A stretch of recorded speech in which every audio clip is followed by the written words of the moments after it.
350 transgender people were killed this year, 2020, in a figure that has risen since last year's total of 331. The annual list, released for Transgender Day of Remembrance, found the average age of those killed was 31, with the youngest just 15. A fifth, 22%, of the transgender people murdered were killed inside their own house. The majority of the murders happened in Central and South America, totaling 287. Like last year, the most deaths in a single country happened in Brazil, totaling 43% of global deaths, 152 people. Mexico was next with 57, while the United States sits in this report at 28. However, the Human Rights Campaign, who compile a separate list for the U.S., have totaled 34 this year, so far. The reason for the disparity is due to this report counting Puerto Rico as part of the Central and South America region, while HRC counts those cases as U.S. But a further humbling and critical part of context these figures must be viewed in, is that this death total is likely to only be the tip of the iceberg. The list is compiled by Transrespect versus Transphobia Worldwide (TVT), a TGEU project, by sourcing local and national news stories covering the deaths and murders.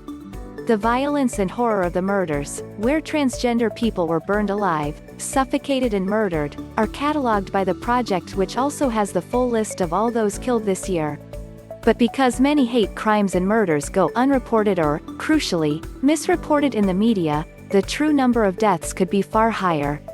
Meanwhile, the latter half of the dataset covers a time whilst the COVID-19 pandemic has been disproportionately hitting the lives of LGBTQ people. In times of crises, those living in the margins suffer the most, report author TGEU's spokesperson Lukas tell me. The impact of COVID-19 is being felt most severely by trans people who are homeless, sex workers, disabled, migrants, refugees, asylum seekers, poor, and/or elderly. Those communities are not only affected by the virus itself, but also by healthcare systems and providers, as well as by the socioeconomic and political impact of the pandemic. At the same time, we are noticing some governments using the pandemic as an excuse for violating human rights, with signs of a wide range of political and legal rollbacks leading towards more systemic discrimination against trans people in the world. The global list is part of an annual report released to mark the International Trans Day of Remembrance, held annually on November 20th, compiled by Transrespect versus Transphobia Worldwide. Since 2008, the Trans Murder Monitoring Report has been recording homicides that happen every year between the dates of October 1st and September 30th. Since the project began 12 years ago, they have recorded 3,664 deaths.